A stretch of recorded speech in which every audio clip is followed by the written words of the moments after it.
everybody. Welcome to Imagination Station, Fulton County Library System's summer story time for elementary age kids. We are going to start the summer off with one of my absolute favorites, The Stinky Cheese Man and Other Fairly Stupid Tales by John Cheska and Lane Smith. A long time ago, people used to tell magical stories of wonder and enchantment.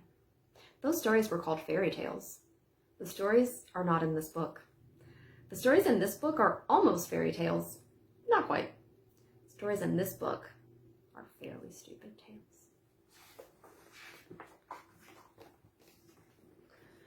I have found a kernel of wheat, said the little red hen. Who will help me plant this wheat? Where is that lazy dog? Where is that lazy cat? Where is that lazy mouse? Wait a minute. Hold everything. You can't tell your story right here. This is the end paper. The book hasn't even started yet. Who are you? Will you help me plant the wheat? I'm Jack. I'm the narrator, and no, I can't help you plant the wheat. I'm a very busy guy trying to put a book together. Now, why don't you just disappear for a few pages? I'll call you when I need you. But who will help me tell my story? Who will help me draw a picture of the wheat? Who will help me spell the wheat? Listen, hen. Forget the wheat. Here comes the title page. Title page for The Stinky Cheese Man and Other Fairly Stupid Tales.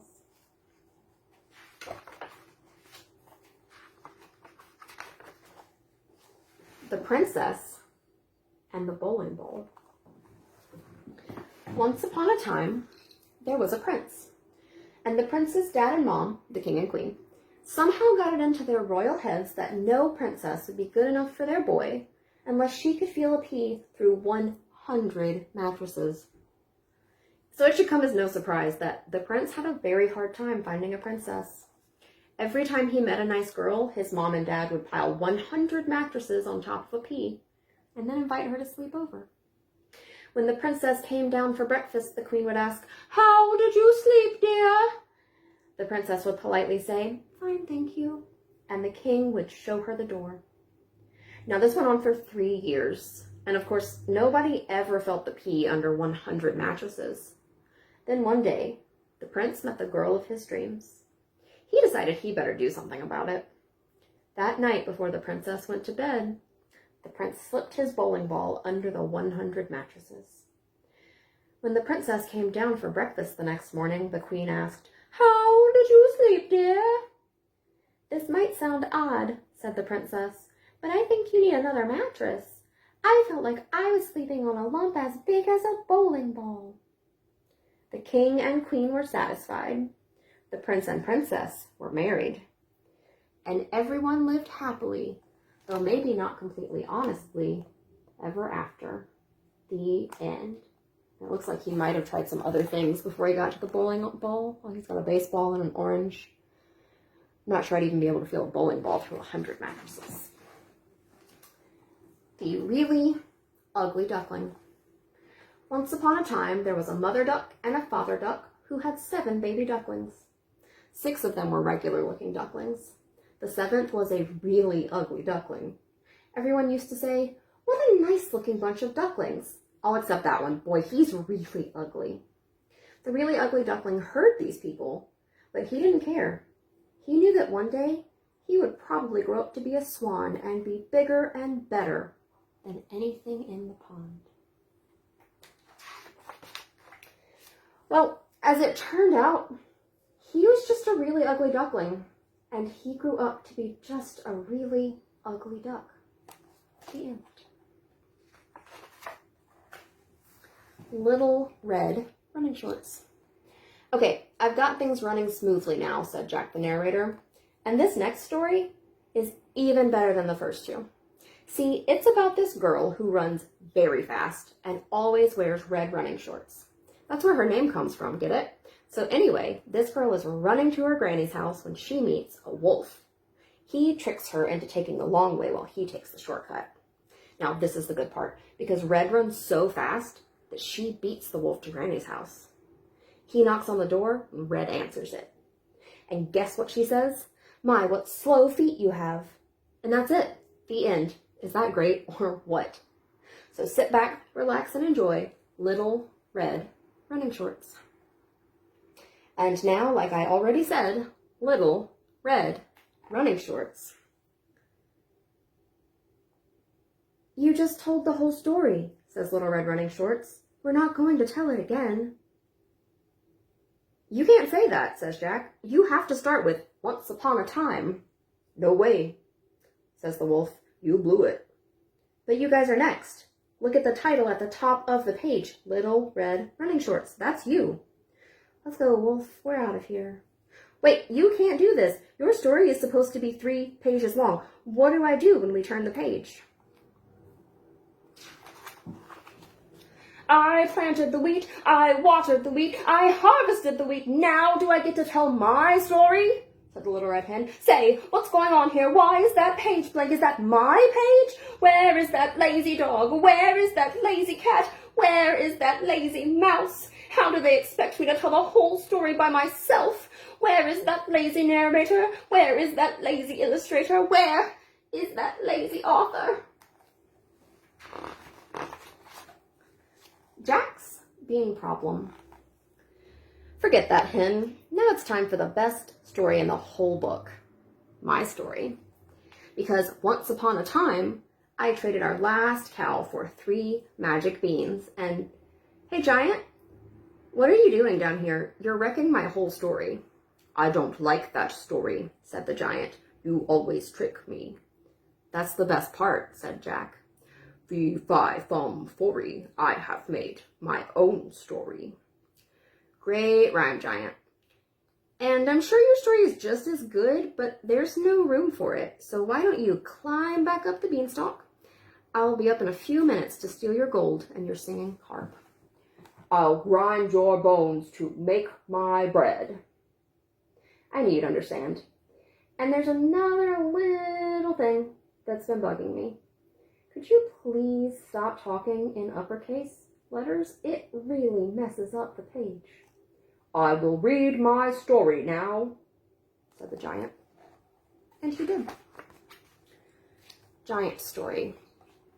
The end of the evil stepmother said, I'll huff and snuff and give you 3 wishes. The beast changed into 7 dwarves happily ever after, for a spell had been cast by a wicked witch once upon a time. That's your story? Said Jack. You've got to be kidding. That's not a fairly stupid tale. That's an incredibly stupid tale. That's an unbelievably stupid tale. That is the most stupid tale I ever... What? The giant grabbed Jack and dragged him to the next page. Jack's story. Once upon a time, there was a giant.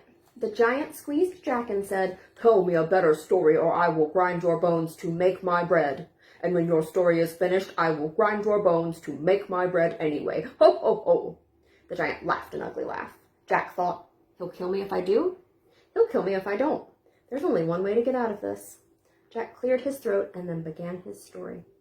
Once upon a time, there was a giant. The giant squeezed Jack and said, Tell me a better story, or I will grind your bones to make my bread. And when your story is finished, I will grind your bones to make my bread anyway. Ho, ho, ho. The giant laughed an ugly laugh. Jack thought, He'll kill me if I do. He'll kill me if I don't. There's only one way to get out of this. Jack cleared his throat and then began his story. Once upon a time, there was a giant. The giant squeezed Jack and said, Tell me a better story, or I will grind your bones to make my bread. And when your story is finished, I will grind your bones to make my bread anyway. Ho, ho, ho. The giant laughed an ugly laugh. Jack thought, He'll kill me if I do. He'll kill me if I don't. There's only one way to get out of this. Jack cleared his throat and then began his story. Cinderumpelstiltskin, or The Girl Who Really Blew It. Once upon a time, there was a beautiful girl named Cinderella who lived with her wicked stepmother and 2 ugly stepsisters. These step-relatives were not only wicked and ugly, they also made Cinderella clean the house every day. One day, the local prince announced that he was holding a fabulous ball at his castle. Everyone was invited.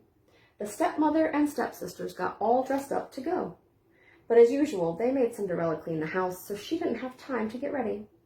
After the stepmother and stepsisters left for the ball, Cinderella sat down and began to cry. Just then a little man appeared.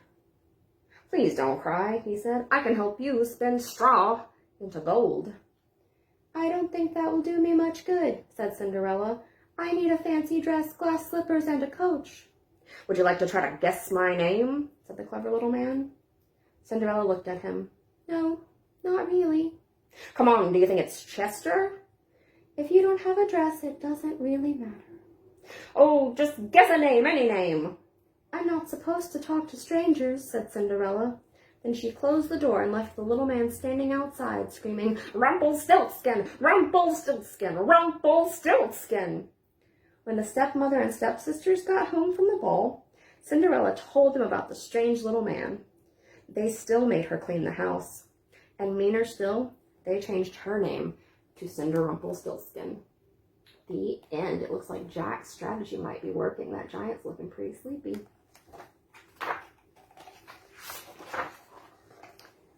The Stinky Cheese Man. Once upon a time, there was a little old woman and a little old man who lived together in a little old house. They were lonely, so the little old lady decided to make a man out of stinky cheese. I don't think that's a good idea. She gave him a piece of bacon for a mouth and 2 olives for eyes and put him in the oven to cook.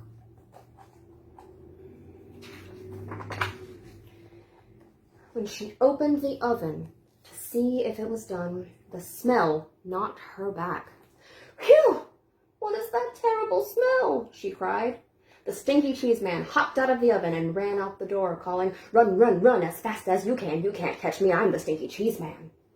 The little old lady and the little old man sniffed the air. I'm not really very hungry, said the little old man. I'm not really all that lonely, said the little old lady. So they didn't chase the Stinky Cheese Man. The Stinky Cheese Man ran and ran until he met a cow eating grass in a field. Wow, what's that awful smell? Said the cow.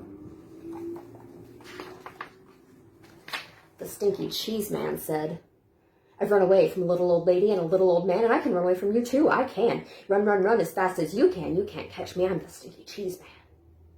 The cow gave another sniff and said, I'll bet you could give someone 2 or 3 stomach aches. I think I'll just eat weeds. So the cow didn't chase the Stinky Cheese Man either. The Stinky Cheese Man ran and ran until he met some kids playing outside of a school. Gross, said a little girl. What's that nasty smell? I've run away from a little old lady and a little old man and a cow, and I can run away from you too. I can. Run, run, run as fast as you can. You can't catch me. I'm the Stinky Cheese Man. The little boy looked up, sniffed the air, and said, If we catch him, our teacher will probably make us eat him. Let's get out of here. So the kids didn't chase the Stinky Cheese Man either. By and by, the Stinky Cheese Man came to a river with no bridge. How will I ever cross this river? It's too big to jump, and if I try to swim across, I'll probably fall apart, said you-know-who. Just then, the sly fox, who shows up in a lot of stories like these, poked his head out of the bushes. Why, just hop on my back, and I'll carry you across, Stinky Cheese Man. How do I know you won't eat me? Trust me, said the fox. So the Stinky Cheese Man hopped on the fox's back. The fox swam to the middle of the river and said, Oh man, what is that funky smell?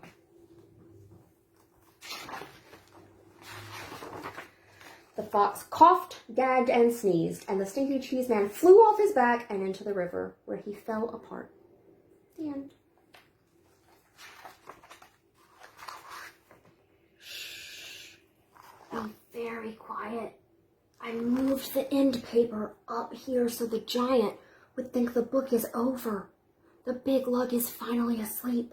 Now I can sneak out of here, just turn the page very quietly, and that will be the I planted the wheat, I grew the wheat, I harvested the wheat, I ground the wheat, I made the dough, I baked the bread, said the little red hen. And did anyone help me? Did anyone save space for my story? So now, said the little red hen, who thinks they're going to help me eat the bread? Bread, said the giant. Eat, said the giant. The end. Those are from The Stinky Cheese Man and Other Fairly Stupid Tales by John Seska and Lane Smith. Those are really some of my favorites. Can you think of a way to make some of your favorite fairy tales a little silly? It's a fun thing to do. Be sure to come back here next Thursday for another Imagination Station Storytime.